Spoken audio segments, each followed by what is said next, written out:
Dragon Ball Z Budokai Tenkaichi 2! It's a challenge, Kakarot! Introducing the hook. Let's expand a bit on the concept of base combo extensions. So far, it has been established that any square of the base combo set can produce a different outcome relating to the level of charge introduced. There are additional techniques that can be incorporated into the combo set as well, the results of which will vary with relation to the character chosen. Here, such incorporation will act as a substitute for one of the last 4 square slots of the combo set. Instead of pressing square, one would press triangle to execute the assigned hook relating to the respective position within the combo set.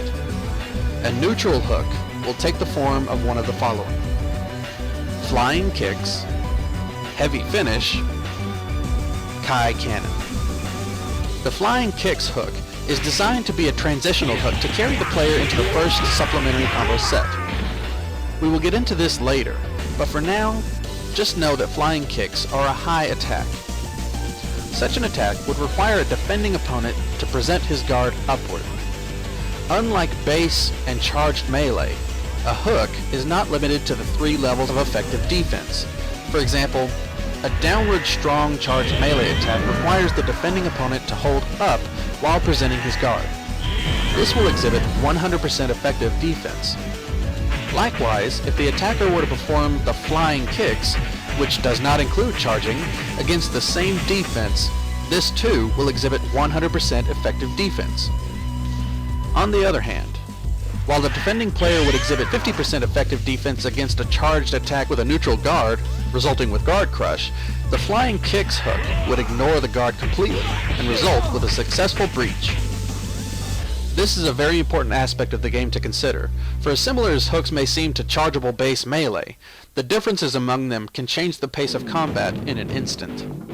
The heavy finish hook, unlike the flying kicks, is a neutral attack. In other words, attempting to introduce directional incorporation would not result with a heavy finish in the desired direction, but result with another technique entirely. The heavy finish is a straightforward attack, one of which many characters possess. This hook, if landed, will cause the opponent to enter a stunned phase, in which he will gradually recover. Such a recovery can be quickened by the victim by pressing circle repeatedly.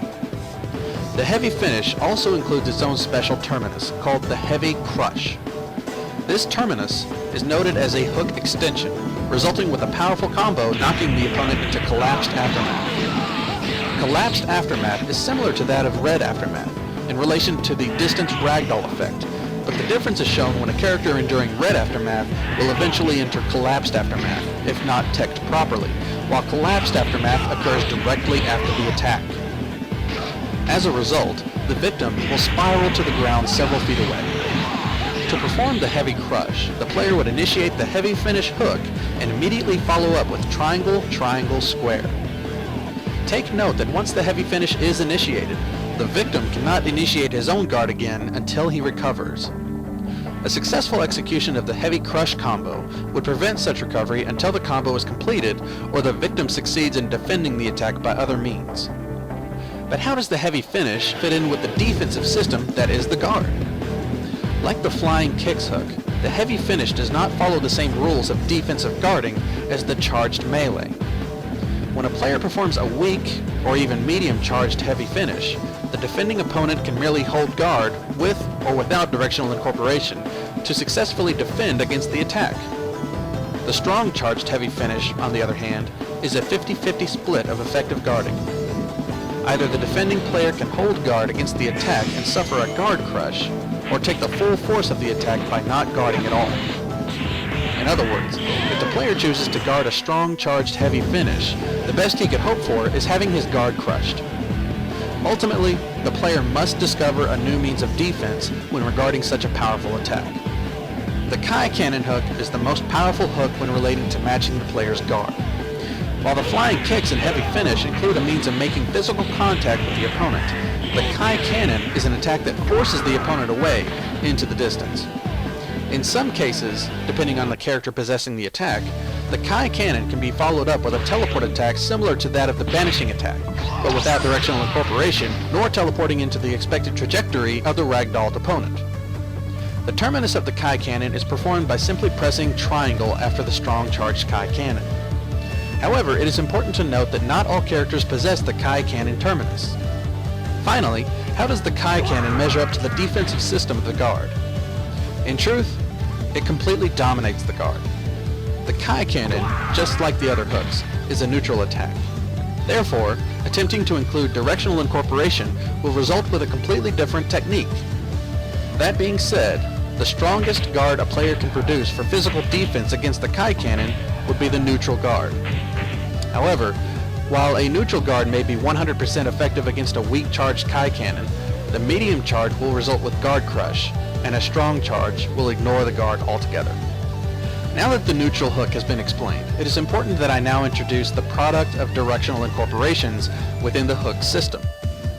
While including directional commands into the neutral hooks will not direct the hook in the desired direction, directional incorporation will create new hooks altogether. The directional hooks are listed as follows: the ground slash, the lift strike, and the rolling hammer.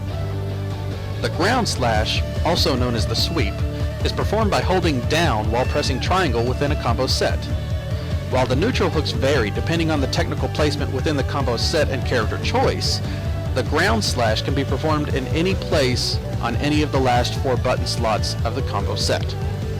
In other words, while a player may need to wait for the 4th button slot to activate a heavy finish, the ground slash can be activated in the 2nd, 3rd, 4th, or even 5th button slot of the combo set.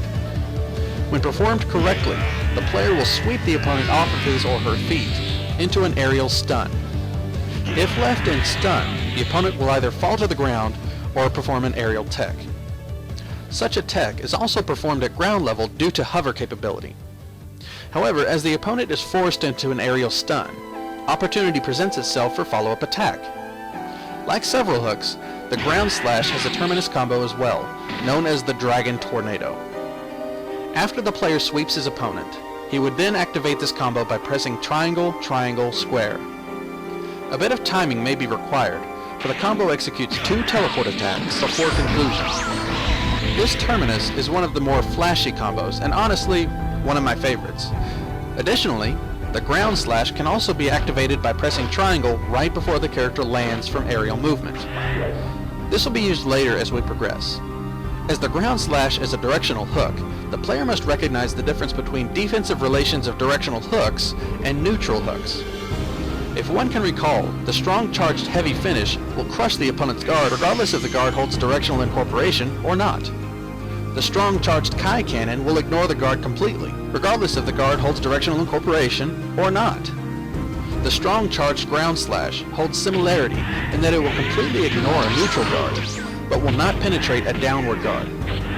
Any less of a charge will be successfully guarded with a neutral guard. Next, we have the lift strike hook. The lift strike hook is one of the most useful techniques, for its terminus inflicts the most damage upon its opponent. In order to perform the lift strike, the player must hold up while pressing triangle within a combo set. Like the ground slash, the lift strike hook can be activated in place of the 2nd, 3rd, 4th, or even 5th button slot. Once performed, the attack will lift the opponent several feet into the air, as well as several feet away from the point of initiation. Though such an attack can be used by itself to create a bit of distance between combatants, the lift strike is typically used as a transitional means to activate the lift strike combo. Such a transition is performed by pressing X to cover the distance created by the lift strike. This combo, if considering damage output per attack, is the most powerful combo in the game. Unlike other hooks, a lift strike terminus may be concluded prior to potential extension. Consider the following options for the lift strike combo terminus. Understand that a lift strike that executes a concluding triangle will result with a downward smash attack that will de-lock the opponent from focal adherence.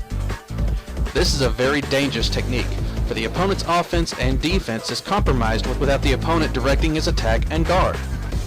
As far as defense goes, one would merely need to consider the ground slash defensive limitations, for both defensive hooks manage the defensive system the same way.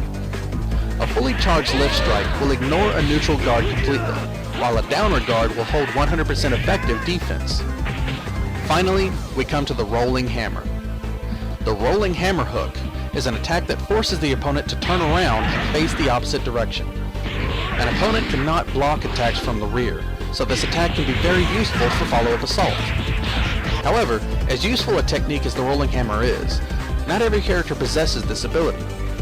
In fact, most characters don't. It is very important that you as the player get to know each character, what they possess, and how they wield the technique. The rolling hammer, if possessed by the character, can be performed at any instant within the combo set, just like a charged melee attack.